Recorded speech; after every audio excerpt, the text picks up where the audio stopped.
Ramel, I'm surprised you didn't say you want to drop a mixtape eventually. What'd you say, Mellow? Nah, I might get back in that bag at some point. Yeah. I might do that. The people want to hear it. Amazing. If I get enough people shouting for it, I might just drop it. Okay. Y'all gonna be on the album with me? Yeah. Only if you say you Mace, man. You guys, you Mace. You drop some I'm Mace. Mace. I'm Mace. So you drop a bar. Yeah. Can you drop a bar for us? Drop a bar, I go behind you. Alright. I was joking. No, for real. No, I'm not joking. Drop a bar for us, Ramel. Alright. Y'all really want me to drop some Yes. bars? Alright, listen. You see, we with the team. If you can't join them, you gotta. Alright, here we go. Yo, alright, you see, we with the team. You gotta join them because you can't beat them. Get with our challenge. You know the game. Fund your freedom. Oh,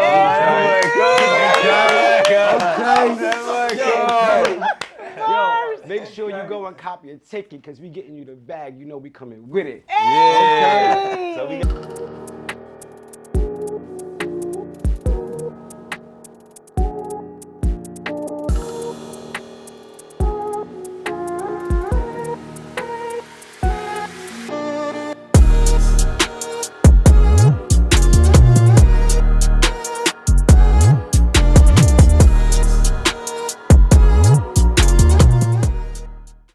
And we are back for another amazing episode of Finding Your Niche with Niche. I am your host, Nisha Rogers, and today, y'all, I'm super excited. This is my first time having 3 people on the couch, all equally successful and have incredible stories that they're going to share with you today about how they are getting rich, right? The name of the game. So joining me today is Ramel, aka Young Mogul, Kenny, aka Smitty the Goat, and Derek Boone, aka DS Boone. Thank you guys so much for being on the show. Yes, thank you for having me. Okay, so all of you guys are from New York?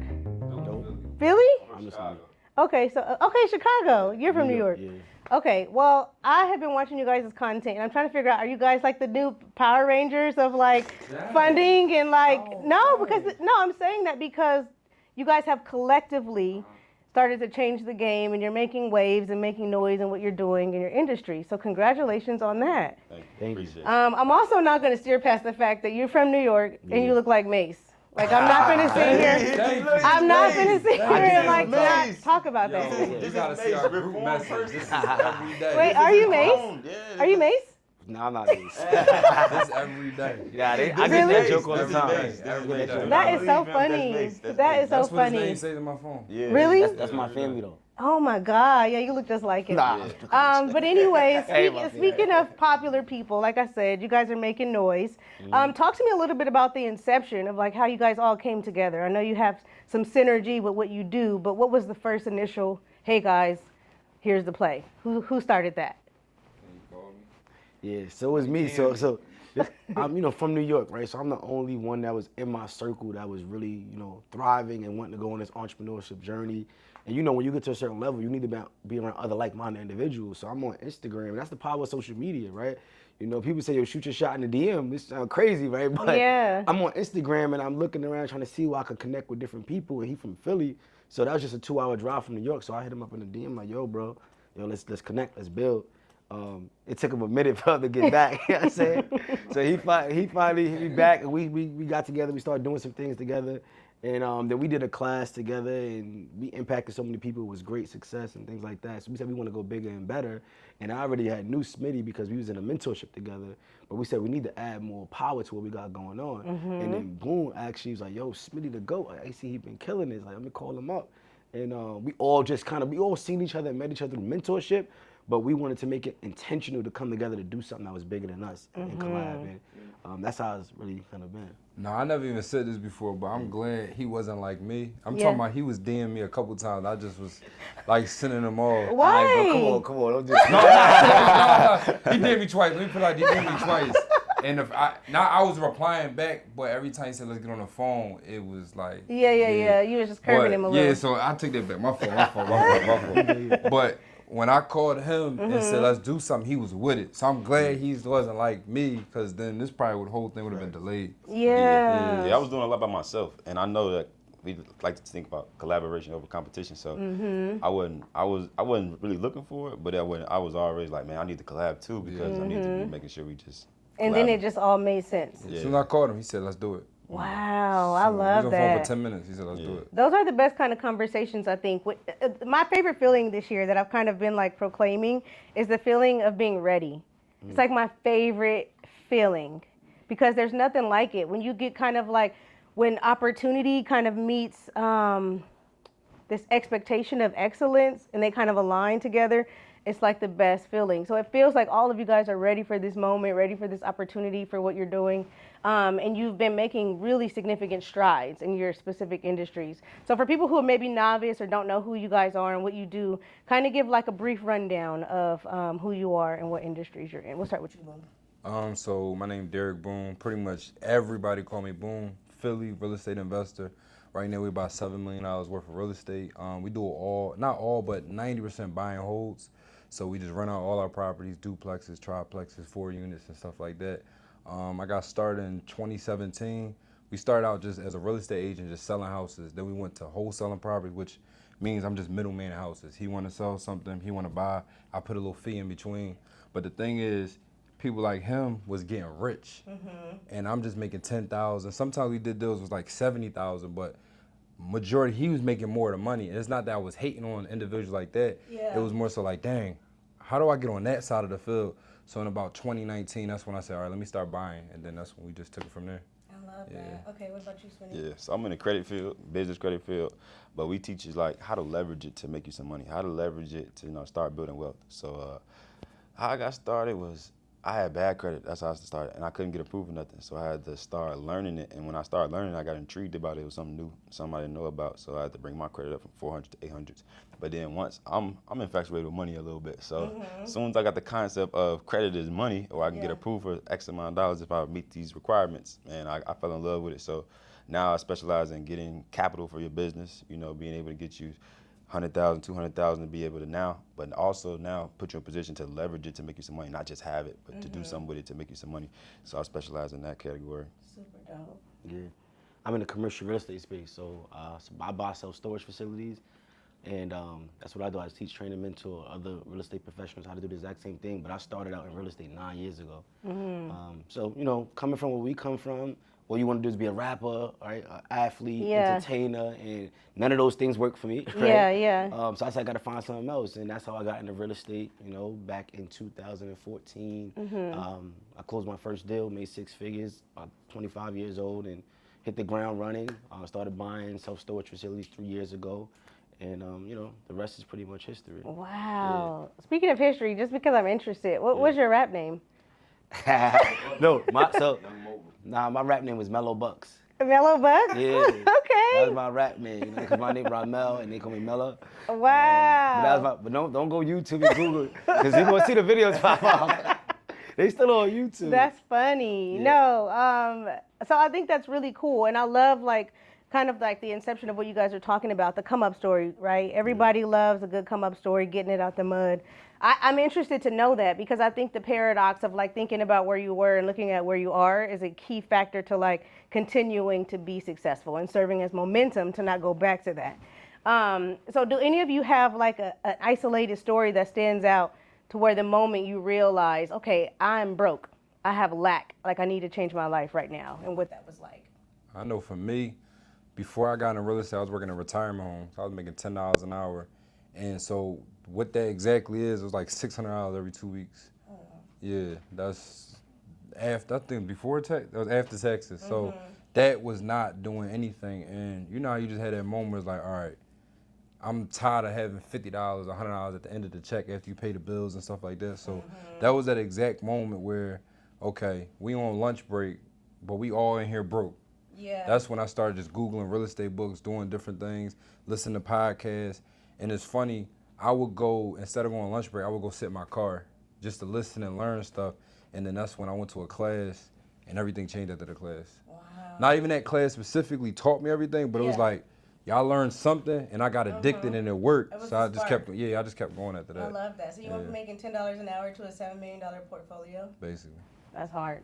Yeah, Anybody else? I started from my friend. So I had the concept of trying to save 20,000, 40,000, 60,000. It was hard. It was hard to get $50,000 in your account. So I was like, all right. I did it before. I was going up and going down, but My friend, he had, shout out to Lamont. Lamont had started the journey of business and real estate and credit first. So he had got approved for his like first 2 credit cards, but they was big limits. They was like 15,000, 20,000. So the fact that he got approved for almost $40,000 in one day, and I can't even save $40,000 over years of time, gave me something in my mind like a light bulb, like bing. If someone can get approved for $40,000 in one day and I can't save it, and it's been years that I've been trying hard to save this, that told me something. I was like, man, this is way quicker leverage than I probably ever seen in my life. You know what I mean? And it's just the beginning of it, not telling what we can do times 10. But man, that was a real light bulb. Like I didn't really need to hear nothing else. I didn't need no motivation speak. I didn't need nobody to keep telling me I need to do it. Nah. I seen with my own eyes, you got approved for $40,000 in one day. I know what I need to be learning. I know what I need to be doing. I want to do that right there. Whatever you did, teach me everything you did to do that. So that was my spark. I love that. Yeah, for me, I was in college. I went away to the University of Albany, and I graduated with my bachelor's in business management. But when I was in college, I was selling weed, to be honest with you, right? That was my thing. I was buying, like, all the, thinking I'm the man. I thought I was doing something, really wasn't doing nothing, right? Yeah. But I got arrested on campus, and then they was going to expel me from college, and I seen everything kind of go downhill. I'm like, damn, I can't go back home and tell my dad, like, I was doing this stuff. And at that point, that was the moment I said, I got to do something different, right? And, I was on YouTube, and I'm looking up things on YouTube, and real estate came up, and I just started diving into real estate. So I got to do something. That was my turning point of saying I got to go in this direction. Yeah. And I think Smitty pointed out something that's like, I think is really important, because it makes me think about also what you were able to do with your family, because he had this light bulb moment of being able to see something happen in his mind and he was convinced. Yeah. I think that's a tricky thing when we think about our community, is being able to convince people that they deserve to be abundant, that they deserve to have wealth. With what you're doing with your family and the thing that you do once a year, can you kind of talk about that? And what was it that you guys were able to do to help your family have that light bulb moment within their mind to change their lifestyles? So every single year I have what I call a family legacy meeting. So we bring my aunts, my cousins, my brother, my sister, my wife, her brother, everybody. We bring them to the table. It's serious, not curious, right? And we have 2 stipulations. Number 1, you got to have your credit profile pulled up. So we give you the link to pull up your credit profile prior to the meeting. And then we make sure everybody get their own LLC. And when we come to this meeting, we discuss financial literacy. So credit, we want to look at everybody's credit profile, see who has the best report, so that we can put you on an LLC and go get you funded. And now we could actually pull this money together, and then we put up $200 per month each person, and we do a family susu. So the pot each month, we use it to invest towards somebody's financial development. So one month we invested for my dad to get his private money certification so he could broker all of our real estate deals. My brother, we paid so he could go get his life insurance license, so that he could set up all of our policies, right? This month we fixed my aunt credit. We just take the money every single month and we put it towards somebody's financial development, and it started working, right? So my cousin put him on my business, got him $45,000 in funding, used my dad to help broker the loan to get the hard money. We went and bought properties, we flipped it, opened up life insurance policies for each person, because my brother does that. And we built $20 million in family wealth. And when I say family wealth, it's through policies, through real estate, through equity, setting up trust, things like that, so that our last name lives forever. You know what I'm saying? So that's what we do, and it's important for everybody listening to this to do that with their families, because they say generational wealth. We first generation millionaires, but typically it stops after 2 generations. So if we go by the trend, after your son or your daughter, that's it, right? We're how do we keep it going to grandkids? Like, that's how far we're thinking. And I commend you guys for being able to do that. I love the narrative behind that. One thing I am curious, with that is, because it sounds like it's easier said than done to get a bunch. You're making it sound easy, but to get a bunch of a black family together. What was it that you guys learned outside of your finances? What was some of the conversations that you guys had to get through and work through as a family? And some of the maybe the generational curses that you guys had to kind of address, indifferences that you may have had with some of the dynamics within the relationships of different family members. Talk to me a little bit about that, because I think that's an important part for people to work through outside of just getting money. You're right. No, so when I first started this process, I knew I had to do the work myself first. Most people fail and try to doing this because they haven't shown improve. Because family, they still looking at you, the little Ramel that was running around not doing his thing, right? So it's 3 key components that I discussed. Number 1 is going to be information. So that's you being a master, being an expert, jumping in mentorships, taking classes. Your family have to see your growth and development. So they see when I was flying out for mastermind, like, yo, what you doing? Oh, I'm going to this mastermind. They see me on Facebook with thousands of people at this conference. Like, so now the perspective that they have on me is different because I'm going out and I'm changing, right? And I'm getting information. Number 2 is going to be integrity, right? Integrity is you actually living out your truth. It's a difference between honesty and integrity. Most people will say, I got to go to the gym. But you go to the gym? Yeah. Most people say, I have to start that business, but do you do it, right? Yeah. That's you being honest about it, but you're not doing it. The integrity piece is actually you doing what you said. Follow through. So I got the information and I followed through. I made money in my business and now I built influence, which is the other component. So I could come back to this meeting and say, look what I've done. Look at the results. Y'all need to listen to me now. And now family members is like, oh, I knew you was going to do it. I always see it in. You know how that go. Yeah. So it wasn't an easy thing, and not everybody is built to go on that journey. And I had to overcome that because I was trying to save everybody. Everybody. Right? So it's not my entire family. It's about 12 of us, right? And I have a large family, but it started with just me, my 2 brothers, and my dad. And then my uncle got on board, my cousin got on board, my aunt got on board. So slowly but surely, we just pick people up and get them on board after they see the success. I love that. So speaking of the third pillar that you said, influence. When I think about you guys, I also think about influence and what you're doing. So talk to me a little bit about this challenge that you guys have, Fun to Freedom Challenge. That's amazing what you guys are doing and continuing to kind of push the narrative of being successful and being wealthy. What can people expect from that specific challenge? So to get upwards or even more, $100,000 in funding. But I like what we're doing. We all like what we're doing because a lot of people just give them funding. Like, yo, here go 100,000, here go 200,000, here go 300,000, here go $50,000. Figure it out. But we giving you that's A to B. We giving you C all the way to Z. Like, this, you can start this business. You can buy this property. You can buy this commercial property. You can buy this land. You can do all these different things because it's one thing to get the bag. We want to make sure we show you how to flip the bag because once that 0% interest is done in the 12 months that people get, then it's like, now you gotta start making these payments. Now you gotta start doing this. So now we show you how to actually make more money than the interest is, or even make the money back before the interest even due, so you can actually create generational wealth, or just create profits in general that could change your entire life. Yeah. So that's why we love what we're doing. We're showing them everything start to finish. Yeah, we create a big, good environment too. So as people back at home, they be stuck in bad environments. So this is a place where everybody like-minded, everybody on the same page, everybody want to grow, everybody got inspiration to do better. So this makes it comfortable for people, and it also makes it like a driving thing. Like, all right, man, I got people that's, out here doing it, you know what I mean? Out here actually doing it themselves, but also actually pushing other people. So it makes it easier for them to get on the train and like, all right, man, everybody on here doing this. I need to get on this, doing this too. I can't be at home playing around, people watching TV all day, not progressing in life, or it might be some bad stuff going on, or people not on the same page. So I think the environment that we've been creating for our groups, man, it's been dope because like people are starting to click up, fly and meet each other in person and become friends, accountability partners and stuff like that make this thing a easier ride for you to be able to get to where you're trying to go. And I think that's important because on my journey too, me having an accountability partner kept me keep going. And people be asking me that too, like, man, you don't get tired of this stuff, or you don't stop, or you don't get discouraged when something bad happens, when something don't work, don't fail. It's like, nah, I don't. But also that what helped me was having an accountability partner. When I was feeling like they were about to go that way, he's like, nah, come on, bro, we finna do this, we finna do that. So I know that's helpful in someone's journey. So us creating that environment, I think that's very helpful. And I think like what you were saying too, because Smitty, what you do when you come in and kind of like kick things off and tell people how to even get money, right? When they get the money, it's almost like panic mode because it's like, what do you do? And then you have this small window, right? You have this small window of opportunity to like maximize on it, like you said, and be able to flip it.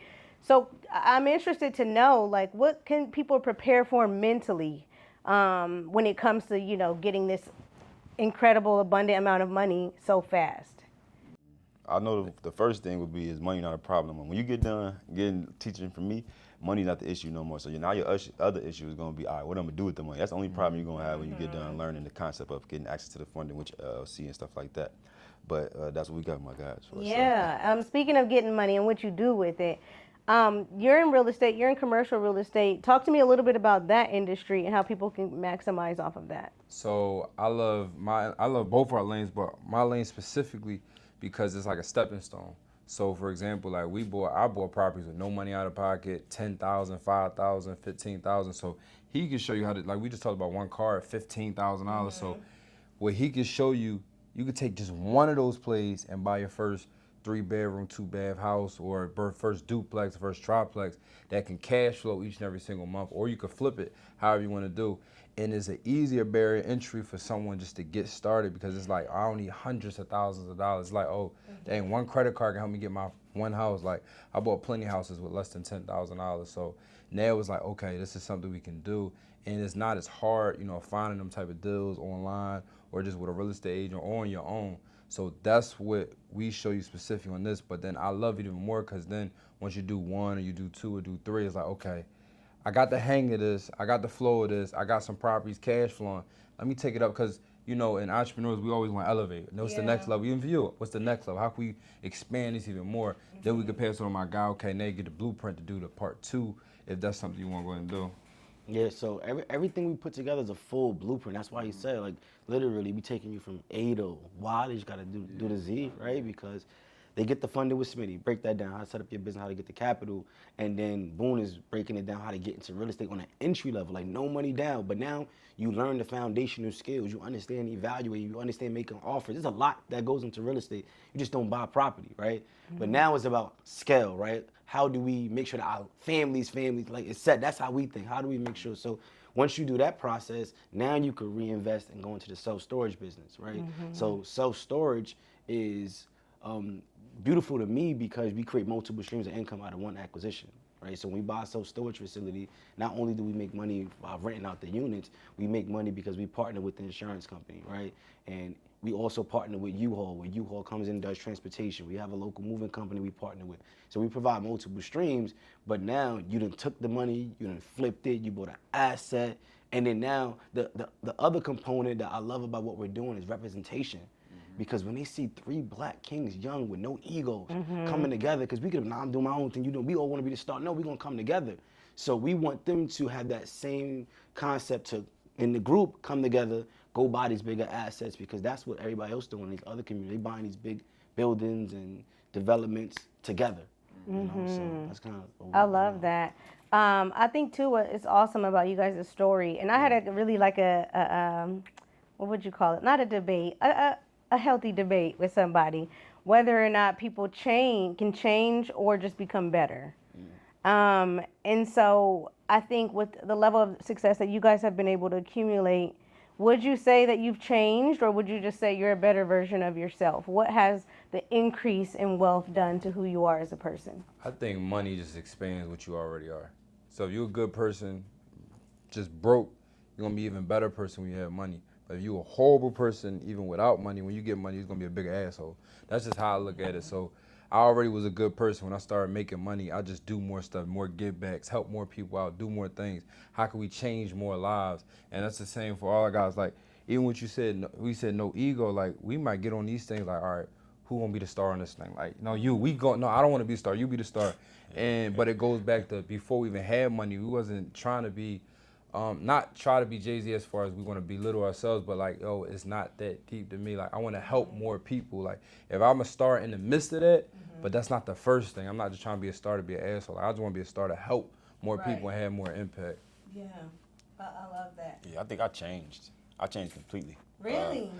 I used to be a different person. I used to think different. I used to do different things. I used to think the things that I were doing were the things that I should be doing. Like what? So like, I always talk about this, like watching TV. I used to watch sports all day, every day. Like, I used to play the video game. I used to play 2K. Like, I used to call myself king of 2K. I used to be the best video game player ever. Wow. But I wasn't building nothing. I wasn't doing nothing for my future. I wasn't working towards no goals. I wasn't like, I was the king of a video game. You know what I mean? And it's like, I can't even fix my mind to think about playing a video game no more. I don't even watch TV no more. My TV's not even up in my house no more. And it's like I kind of feel like I'm a whole different person in that aspect, I guess. And my mind thinks on a whole different level now. The stuff I used to think about on a daily, or the stuff I used to try to like, put myself in rooms with, who I used to be around, who I used to talk to, what type of conversations I used to have. It's like a whole 360 for me. Like everything is a whole different ball game now. Now I'm talking about building wealth. Now I'm talking about my credit every day. I'm checking emails every day. I don't play the game. I don't watch TV. I'm not just frivolously spending all my money. I'm thinking about investing my money. Otherwise, I used to be buying clothes all the time, trying to go be with females all the time, trying to go out of town and buy all the nice stuff and cars and living all that, and then just spending all my money. You know what I mean? And then now I'm like, oh, hell no, I'm not doing that. Hey, nah, this money needs to go get over here so we can invest it. We need to put our money in life insurance. We need to buy some assets. I gotta make sure to put something together for my daughter. Now it's like, all right, this is how, you know what I mean? This is how you're supposed to build what you're supposed to build for it to like really get to where you need to get. Yeah, I'm right along with Smitty. I changed, I'm gonna be honest with you. Like I heard Jay-Z say, like, I ain't worked this hard to stay the same, right? Like, and that's a fact. And the reason why I say I changed is because I literally think differently. I remember when I never wanted to leave the hood. Like my grandmother used to take us to the Poconos every summer. I used to be mad. I gotta go back to the hood. Like I want to see graffiti. I want to be on the block. I want to be with my bros. Like I literally felt like this is where I'm supposed to be. I didn't travel growing up. Like they didn't take it. So once I got, started to make some money and I now travel and go overseas or go to the Caribbean, I'm seeing people treat you differently, right? You get different type of support and customer service, right? So now I'm not accepting nothing less, right? So for me, I did change. I don't be around the same people. I'm not doing the same things. I changed my environment, and truly, you got to change in order to grow.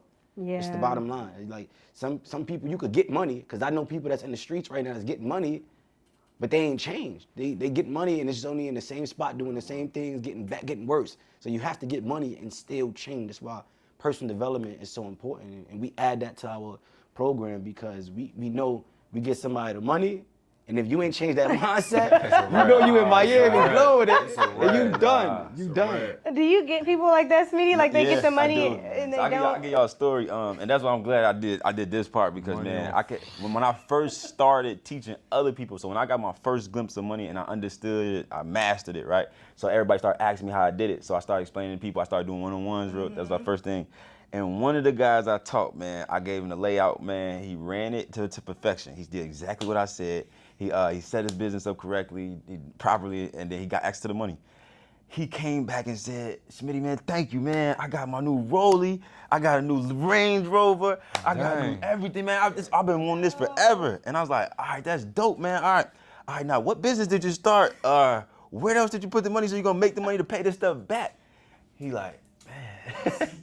He got the money on Friday. He said he really didn't do nothing else with the money. All just the stuff that he wanted to do and he couldn't afford it.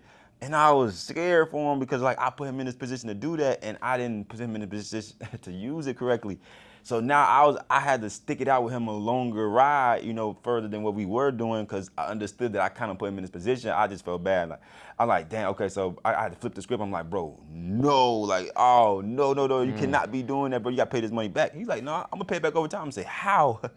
I was like, I don't understand how you're going to pay all this money back. Just spend $20,000 on this. You talking about you bought a new Range Rover and stuff. So I learned right there, though. That was a learning moment for me to start teaching people when I do teach them this to understand like, hey, no, we're not finna go do all that stuff. That's absolutely not what we're gonna do. So don't even think about it. Like that's my first thing when I teach people how to get the access to the money. That's not what we're doing. And I preach it over and over again. It's installed in y'all head. I tell that story too for them to like, hey, don't not do that because that's the first way to go back down and probably be in a worse position than you were before you even came to me.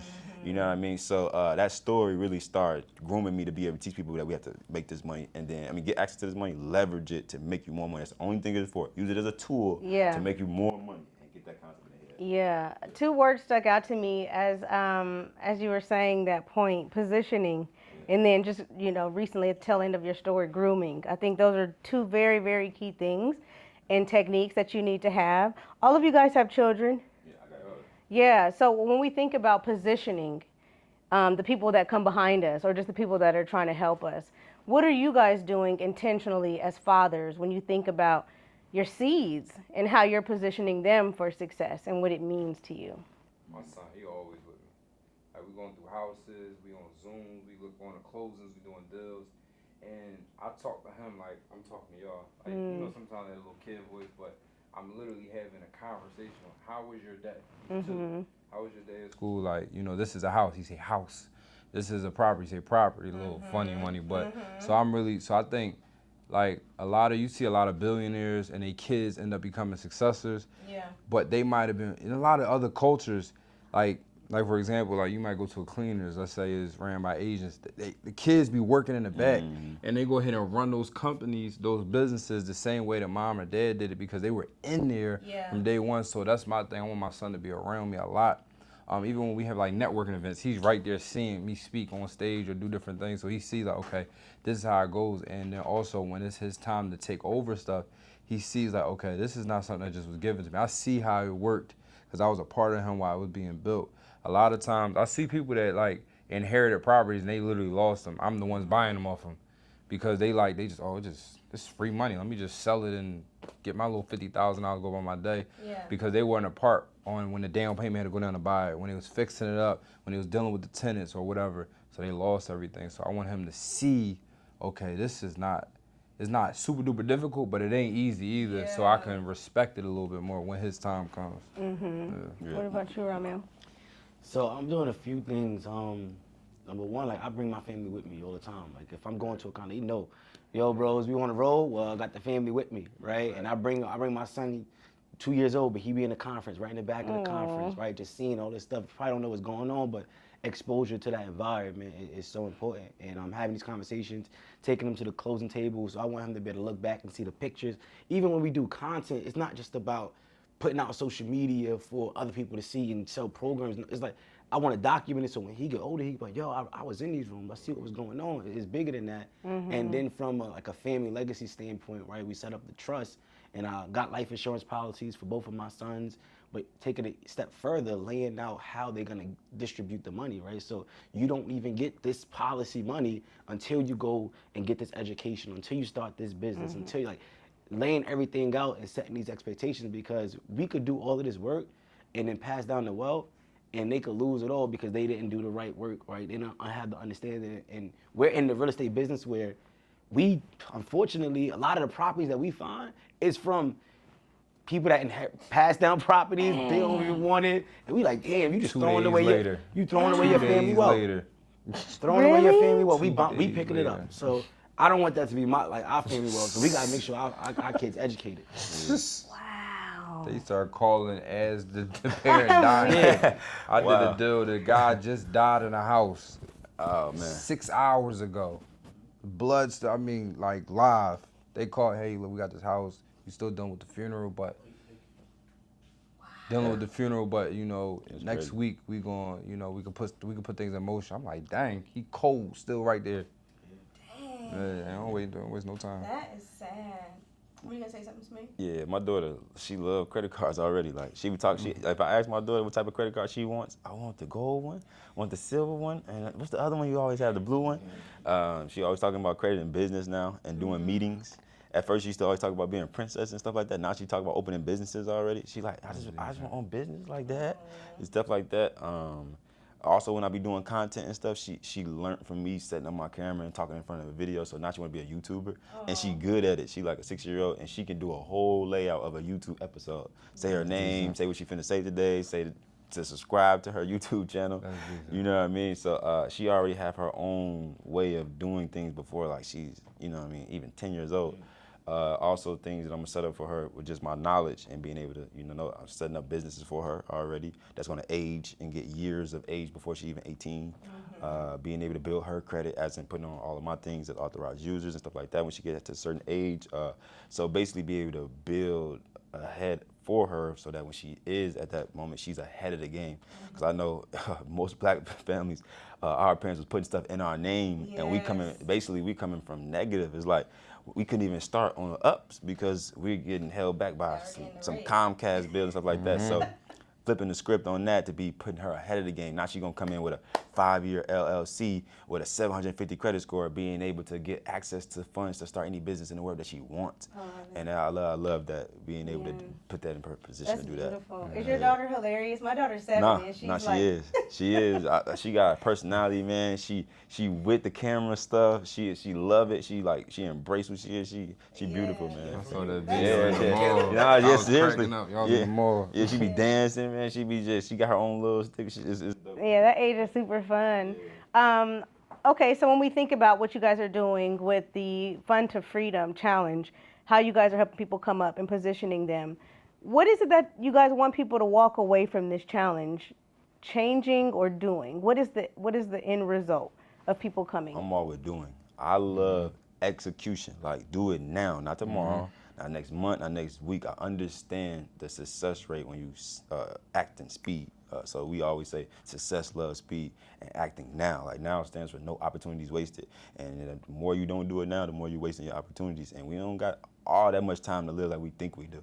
And we may not live here tomorrow. So like, I really embrace that and really go about that for real. And that's why we set it up as 5 days. It was really 6, but it's like a sweet spot. It's enough time to where you can actually get some things in motion or get things done, but it's not too much time where you like, oh, I'm gonna drag this thing out. Like, you can get approved for a credit card within 5 days. You can send out letters to start getting your credit fixed within those 5 days. You can start putting offers on properties within those, like, a lot can happen within 5 days. So like you said, this is big on do, and that's how we structured the whole thing.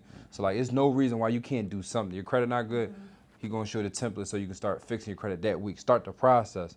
Oh, you already situated, okay, look, we can get you approved for credit cards this week. Oh, look, you already got your credit and you already got access to capital. Okay, we could put some offers on the houses this week. Like, things can happen. Yeah. Like, we had people that got offers accepted on properties. They went to class on like Tuesday. They got offers accepted in properties on the contract by Friday. Wow. Like, so stuff can happen. That's why we did that 5 days. Like, it's a sweet spot and things can happen. Yeah, I noticed that too. Like, when I was looking into the challenge and like doing research about you guys, I thought that was very interesting that it was 5 days, because it's kind of like a slow burn. Like, it makes people not, because there's a lot of challenges. There's a lot of master classes here in Atlanta. I'm not really sure about how people are doing it in other states, but I know here that's like back to back to back. And so when I saw that you guys had one that was 5 days, I really thought that was interesting. And I think it's intentional with people not feeling pressured, I guess, to do stuff when they feel like, even though they do have this window, like what you're speaking of, but it's less evasive, you know? Yeah, it's not one day where they have to figure it out and make these decisions. So I think that's a really cool way that you guys are kind of rolling out this challenge and giving people the opportunity to consume what you guys are saying and take it in for themselves, so that you guys can actually see transcendence in who they are and what they're trying to do. So I definitely commend you guys on that. Ramel, what would you say is the takeaway that people should have if they come to the challenge? Everything that they said, but just to add to it, is getting started. That's just it. Most people, they just get in this mode where they see what's possible when they see us on Instagram and they YouTube all of these things, but they don't have no real direction or support just to get you started. So during these 5 days, we want to make sure, okay, you setting up that LLC. No, now, have it done now, right? We're not waiting till tomorrow. We're not stuck on the name, get it done. No, these are the credit cards, go apply right now. These are the scripts that you need to call these brokers, go do it right now. And what we've seen is, once we've put people in a position to start, they build their confidence. And that's all you truly need. Once they have their confidence and know, wow, okay, I'm doing it. You know, I believe in myself. You know, I'm seeing the results. And then from that point on, you know, they could go on and keep moving forward. So that's what I would say, like, is what we're looking to do. And yeah, I would be remiss if I didn't have you guys on Finding Your Niche with Niche and ask you all, within these specific industries, because when we think of entrepreneurship, there's so many different things you can do. But you guys chose these specific niches to be in. Why? So I chose real estate because it's non-biased. Like, you can have a college degree, not. You can graduate high school, not. You can have a whole lot of money and not. Male, female, it doesn't matter. Like, anybody can get into real estate and make money. And like, our situation, like especially mine's, I don't have no corporate background. I have no college degree. I have no rich parents. When I started at a 500 credit score, I had pretty much all the things that's like, how are you able to do this? So when I did my research and I went to that class I was telling you about, it was like, None of that stuff matter. You can get started. I was like, bet. And I already was interested in real estate. You know, just watching HGTV. Yeah. And just seeing something. You watch go from, HGTV? Yeah. Okay, bro. So going from something trash to something beautiful, Yeah. and you can make money doing that, it was like, oh yeah, it's nothing else to talk about. It's a no-brainer. Yeah, nothing else. Because I knew, for a fact, I wasn't going back to college. Yeah. And I knew for a fact I wasn't trying to get no job. So it was like, all right, this is what's going to work. And then also on top of that, that's something that can pay every single month, and you could take that money to transit into other businesses. So I knew this was like, all right, this is perfect. I love that. Because I'm interested to know, Ramel, too, because storage units, like, we've been sleeping on storage units. Like, how did you figure that out, and how has that changed your life? Why that niche? Tremendously. The reason why I love self-storage because no tenants, no trash, no toilets, just like that. Like, I love you him argue back and forth, right, about you know, commercial and residential real estate. I started in residential to even get here, but you know, once I got to about 40 doors that I had, in the pandemic, people stopped paying their rent because I was buying in low-income areas. People lost their jobs, and you couldn't evict people because of monetary reasons. So, you know, I was debt heavy. I had mortgages sky high, and I wasn't getting income, and I had to figure out a new way to make money, and that's how I got into the self-storage business because I said I need to figure out a way to make sure that regardless in any climate, pandemic, economic upturn, I could still be able to make money. And a lot of people are not into it, but it's so much opportunity in the self-storage business. You see them building it everywhere. Wherever you see an apartment building, there's gonna be a self-storage because wherever the people go is where they're gonna bring stuff. Like we're emotionally attached to items. So when we move, and then also with a lot of the new generation, we're mobile, right? So we don't wanna buy that big house no more like our parents did. We wanna be in a condo, somewhere going to different states, traveling. So now we have, because we're moving around a lot, we put these items in these storage units. So it's just a profitable business. And the opportunity is just crazy. We was arguing last night. Yeah, we was. You said no tenants, no tenants, no trash, no toilet. So for example, right, when I have an apartment and I have to get, you know, tenant leaves and we got to get it renovated. So right now he's actually helping me flip one of my single families right now, funny. right? But we got to put a new kitchen in there. We got to put a new bathroom in there. We spending all this money, and I'm like, dang. But with a storage unit, somebody leave, we just power wash the unit, clean it out, $300. Somebody back in there and we getting it rented out. So I want to piggyback off that though. Okay. Another thing why we like what we do with the 5-day challenge is we building relationships. Like people in there starting other groups. We had a little mini mastermind last night with 5-6 people that met in the group and they end up connecting because they all lived in Atlanta, and we had a little mini mastermind with them last night. So people are really building relationships, building friends, building business partners. Like the same way he called me, like I got this house in Philly, like I need some help. The fact that you can call somebody you only met, 2 years ago, and now you can, for me, I know sometimes I can't even call people I knew for 10, 15 years ago to do something like that. Wow. So the fact that I want people not to miss that, like, forget the money, forget the stuff you might learn on a week. You might meet somebody that's finally aligned with you are mentally. So, okay, dang, when I do start making money, when I do start getting a property, I got somebody that's on the same wavelength as me. So, like, he literally called me and was like, I need some help on this. And I got you. Don't even worry about it. That's hard for a lot of individuals. Like, how many people you could call, like, yo, help me out on this house? Yeah. So stuff like that. I That's why I love love that. it. And it's not necessarily always like what you're saying, what you know, but who you know. Yeah, hell yeah. And establishing those relationships, forging those bonds within the challenge, and then how they even turn into like a brotherhood. Kind of like with the synergy that you guys have going on. Like, you'll be surprised how the next person that you might meet could change your life. Just as a result of going to like something that you think is like a small challenge, it could turn out to be a significance in who you become. Smitty, what about for right? Imagine that. That's crazy. So why credit repair and business funding for you? I think just from my experiences. So if I wouldn't have got into this, I don't know how far I could go. A lot of people are in a position where they don't have access to the money to make the moves or create the ideas that they want to create. And the one thing that's, keeping them stuck and is the credit side, actually to get access to the money to start that business or do this investment. So I understand that that's where I came from. And if I know that if that's what was holding me back, if I knew that earlier, if I had access to that, I could have made moves way faster or got to my destination or where I was trying to get to faster. I believe that other people are in that same position.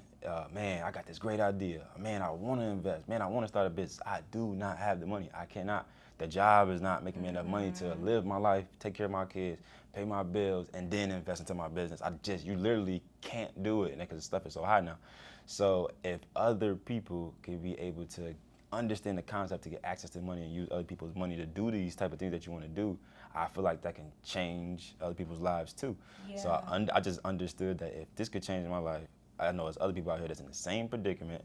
They can't save up $50K, they can't save up $100,000, they can't save up the money for this X, Y, and Z. So if they can learn this concept, I believe just from my experiences, they can do it as well. I love that. Damn, Yeah. impossible. Yeah, it is impossible. Mm-hmm. You're making $40,000 a year, but you gotta save $40,000 for a house. But that's before taxes. So you Yeah. still got rent, you still got mortgage, you got car note, you got car insurance. How you gonna save $40,000? Yeah. So what he do is like really changing the game for real. Yeah, I love And then you gotta use credit for everything. Like Right. when we really think about it, bro, credit is like, Jobs. I know all the real estate and stuff, but credit is credit's like important. credit is for Credit's important, everything. It's yeah. like you literally gotta do everything with credit. When you get in your house, your car, Yeah. phone. I think you gotta put your social for your phone. You got Yeah. everything we do every day in the midst of. If you don't got your credit right, if it's just shot, or it's gonna be some times you're gonna be like, that money can't get you in this room right now. You know what I mean? So Credit is so deep, bro. it is. Is that like it also impacts like your health care, right? Because when you go and you try to get health insurance, life insurance, they do exams and stuff like that, and they say that if your finances are bad, then it's directly related to like bad health now. Because, Really? So if you got bad credit, then your insurance is gonna be higher. So this is a lot of things that we don't even understand, so deeply rooted, right? And if you look at people's credit reports, most of the things that's holding them back is like medical bills and collections and stuff like that. So it just directly goes hand in hand. You can't afford to pay your medical bills because your finances messed up, and your insurance bills is higher. You can't afford life insurance. Now we could go on and on. But Yeah. that's why this 5-day challenge is so important. Everybody needs to be in this 5-day challenge so that you can learn these concepts so that we can truly like get over those hurdles. It costs to have bad credit. Have y'all ever seen the concept of someone who got good credit, somebody got bad credit when they buying a car? Oh man. Oh my God! Just everybody on here, just go look at that. Just trust me, you gonna really feel it in your stomach to be like, oh, somebody probably paying. Somebody like a good credit probably pays $70,000 for the same car that somebody got bad credit probably paid $210,000. Wow. Like it's a crazy big difference like that. Or like when they're buying a house too. Yeah. And when you buy a house and you got bad credit, they put this certain interest rate on there. It makes it worse for you because your car note maybe instead of $500, it's $700. You know what I mean? Instead of this interest rate on top of that high car note, bro, you like double hitting yourself across the head. But if you had good credit, it would have been a smoother, easier, under the radar process that could have helped it be a smoother process for you to keep growing. Not even quicker off the lot. Yeah. Credit That good, too. in and out. Yeah, I love that. Okay, so as we get ready to kind of wrap up, I'm curious to know, one of you guys mentioned the word stuck too. I like to ask this question, just for manifestation purposes, but when you guys look at yourselves individually and maybe even collectively at the peak of your success, what is the end game for you, right? You're doing this right now, but if you were to envision yourself at the peak of your success, what does your life look like? I'm in Dubai for 30 days. I'm in Dubai for 30 days without having to worry in the world, and wires is hitting my account on autopilot. And me and my family or my daughter, and we just doing whatever we want to do in life, man. And just freedom, not so much just chasing the money no more, but just being able free and being able to freely do whatever I want to do, and be able to bring my people with me that I've always wanted to be experiencing the good things and stuff like that. For them to experience it with me, but also do the things I want to do. I love that. Yeah, my goal is to give more money away than what I spend. That's my goal. Like, real wealth is when you could, change other people's lives. Like, rich is like, yeah, you set, you go, you get that car, that house. But wealth, excuse me, I want to be able to give away more money than I spent on a daily, and just be able to a lot of these real estate investors. Because when I first started, we didn't have the capital. I want to be able to be the lender. Like, yeah, I'm gonna help you get this property. A lot of people in our mentorships help them, give them scholarships. Like, that's true. Like that next level of where I see myself, where I want to be at some point. Yeah, that's I'm good. with him on the wires hitting the account. And my I just saw my son, he just hit this T-ball. He's 2. Okay. And he really hit it. My phone, I'll show you, he really hit it. So my whole thing is wires in my account. I'm a stay-at-home dad. He's on the soccer team. Look, I'm assistant coach. He's on the baseball team. I'm assistant coach there. Like, that's that from now all the way to 18, then college. Like, whatever you need to do, whatever you're trying to do, and I have more kids, same thing. Like, I'm not worried about nothing else. The wires hitting the account, and we just focus on you. And you think about a lot of, athletes like LeBron, they focus on their kids. And now their kids are going to the NBA too. They kids going to MLB too. Their kids boxers too. Their kids, not even that, their kids next level thinkers too, because they was locked in. Yep. It's not a coincidence that everybody that's already in the league or these higher levels, their kids come right behind them because they be focused on them because they not have to worry about struggling or going to work all the time or doing things. Oh, listen, I'm hiring the best people for you, and I'm be right there at every game. Yes, that's my thing. That's good. I mean, I'm surprised you didn't say you want to drop a mixtape eventually. What'd you say, Mello? Nah, I might get back in that bag at some point. Yeah. I might do that. The people want to hear it. Amazing. If I get enough people shouting for it, I might just drop it. Okay. Y'all gonna be on the album with me? Yeah. Only if you say you Mace, man. You drop- you Mace. you drop I'm a bar. I'm mobile. Mace. Yeah, you I'm Mace. Mace. So drop it. He- You drop a it's bar. decent. Yeah, Fly. yeah. It's Can you drop a LeBron. bar for Drop us? a bar, I go behind you. Alright. I was joking. No, for real. No, I'm not joking. Drop a bar She's for us, serious. Ramel. Alright. Y'all really want me to drop some Yes. bars? Alright, listen. If you see we with the team, if you can't join them, you gotta. Alright, here we go. Yo, alright, you see we with the team, you gotta join them because you can't beat them. Get with our challenge, you know the game, fund your freedom.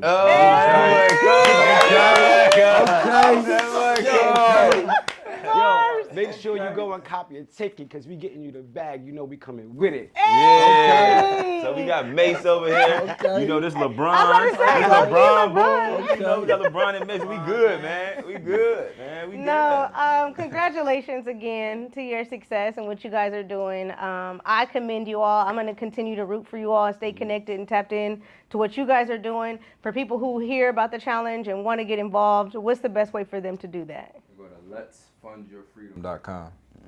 Don't, Easy enough. yeah, don't meet us Make there. it simple. Beat us there. Facts. Let's There go. it is. Peace.